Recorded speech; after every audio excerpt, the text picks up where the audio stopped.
અમારો પ્રશ્ન એ છે કે યાર્ડના જે ફ્રૂટ અને શાકભાજીનો જે કચરો એકઠો થાય છે એ અમે બધા સુભાષમાંથી આવી છીએ, લક્ષ્મીનારાયણ સોસાયટીમાંથી આવી છીએ, જે નરસણ ટેકરીનો પાછળનો વિભાગ છે એ બધા એરિયામાં આ શાકભાજી અને ફ્રૂટની એટલી ગંદી વાસ આવે છે કે અમે લોકો અમારા ઘરમાં પણ રહી શકતા નથી.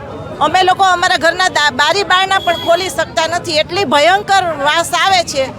તો અમે અહીંયા યાર્ડમાં એ પ્રશ્નને લઈને આવ્યા છીએ કે આ શાકભાજી અને ફ્રૂટના કચરાનો કોઈ રોજે રોજનો નિકાલ કરો.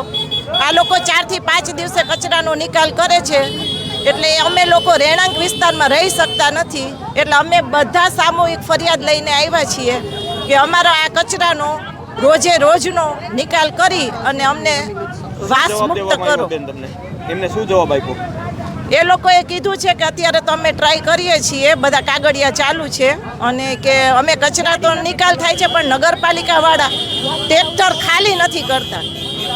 એ લોકોને એ પ્રશ્ન છે. એટલે આના પ્રોબ્લેમ છે. કોઈએ કાંઈ સોલ્યુશન જોયું નથી. કોઈ અહીંયા ગમે તેવા હોય એ લોકોને કાંઈ નડતું નથી. નડે છે અમને પાછળની સોસાયટીવાળાને. અમારે નાના નાના છોકરા છે, અહીંયા શાકભાજીની બધું સડી જાય છે, એ લોકો કોઈ ઉપાડતા નથી. એની કોઈ નામેની જવાબદારી છે જ નહીં. આ બધું ભોગવવાનું છે અમારે પાછળની સોસાયટીવાળાને ભોગવવાનું છે. અને આ લોકો અત્યારે અમે અહીંયા આવ્યા હતા જાહેરાત કરવા, અહીંયા બધા અમે આ બધા આખી સોસાયટીના બધા મળીને, પણ કોઈ જવાબ દેવા તૈયાર નથી અહીંયા કોણે.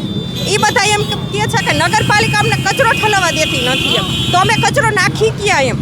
એ લોકોનું કહેવાનું એ થાય છે. તો એ લોકોનો પ્રશ્ન કોઈ હલ કરવા માગતા જ નથી અમારો પ્રશ્ન. હવે આ બધું પ્રિયાબેન ઝાલરિયા. મારો પ્રશ્ન એ છે કે અહીંયા બહુ જ વાસ આવે છે. 10 વર્ષથી અમે આને સહન કરી છે, પણ આ લોકો કાંઈ જવાબ દેતા જ નથી કે અમે કરશું કરીને કાંઈ કરતા નથી. એટલે અંતે અમારે બધાને ભેગું થઈને આવવું પડ્યું, પણ તો એનું કાંઈ સોલ્યુશન તો આવ્યું જ નથી કે અમે કરશું પણ કાંઈ કરતા નથી. મારું નામ ગૌરીબેન કાસુંદ્રા. એટલે એમ કે 15 દિવસમાં જો આનું નિવારણ ન આવે તો અમે જાશું નગરપાલિકામાં.